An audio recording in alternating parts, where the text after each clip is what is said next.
আপনি মনে করেছেন সকাল থেকে সন্ধ্যা পর্যন্ত 100 বার স্ত্রীকে ভালোবাসি বললে, যুবক মনে করেছে বিয়ে করবে আর স্ত্রীকে 100 বার আই লাভ ইউ বললে সংসার টিকবে। জি না, ব্যক্তিত্ব ছাড়া সংসার আপনি কন্ট্রোল করতে পারবেন না।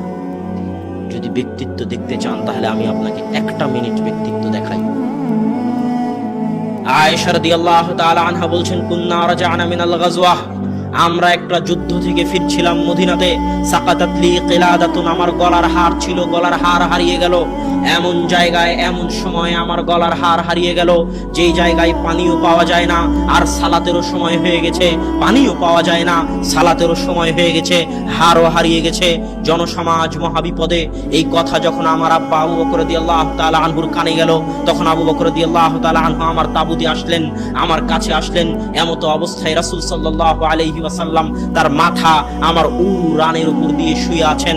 এমত অবস্থায় আল্লাহর রাসূল আমার স্বামী মুহাম্মদ সাল্লাল্লাহু আলাইহি ওয়াসাল্লাম তার মাথা আমার উরু রানের উপর দিয়ে শুয়ে আছেন। ফালাকাজানি লাকজাতান শাদীদা, আমার পিতা আবু বকর রাদিয়াল্লাহু তাআলা আনহু আমাকে এত জোরে মারলেন, আমাকে এত জোরে মারলেন, আমাকে এত জোরে মারলেন। যদি আল্লাহর রাসূল আমার উরু রানের উপর মাথা না দিয়ে শুয়ে থাকতেন তাহলে আমি আয়েশা ছিটকে দূরে চলে যেতাম, এত জোরে আমার পিতা আমাকে মারলেন।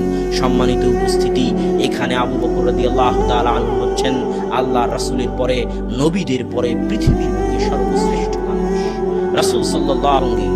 এখানে আয়েশা রাদিয়াল্লাহু তাআলা আনহা হচ্ছেন পৃথিবীর সর্বশ্রেষ্ঠ 4 জন নারী। মারিয়াম, আয়েশা, খাদিজা, আসিয়া, এই 4 জন সর্বশ্রেষ্ঠ নারীর একজন হচ্ছেন আয়েশা রাদিয়াল্লাহু তাআলা আনহা। মুহাদ্দিসা, ফাকিহা, মুফাসসিরা। সাহাবায়ে কেরাম যখন কোনো মাসালা বুঝতে পারতেন না তখন আয়েশা রাদিয়াল্লাহু তাআলা আনহার নিকট থেকে বুঝে নিতেন। এত বড় জ্ঞানী, এত বড় বিদুষী রাসূল সাল্লাল্লাহু আলাইহি ওয়াসাল্লামের স্ত্রী আবু বকর রাদিয়াল্লাহু তাআলা আনহুর বিবাহিত মেয়ে। আরো উপস্থিত কে আছেন? মুহাম্মদ সাল্লাল্লাহু আলাইহি ওয়াসাল্লাম, যিনি পৃথিবীর সর্বশ্রেষ্ঠ নবী, নবীদের মধ্যে সর্বশ্রেষ্ঠ নবী।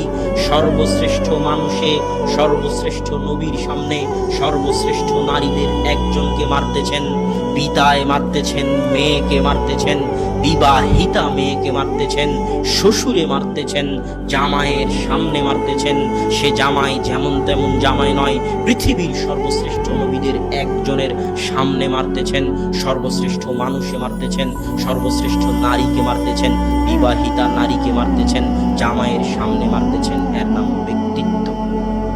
এত মহান ব্যক্তিত্বের অধিকারী ছিলেন আবু বকর রাদিয়াল্লাহু তাআলা আনহু।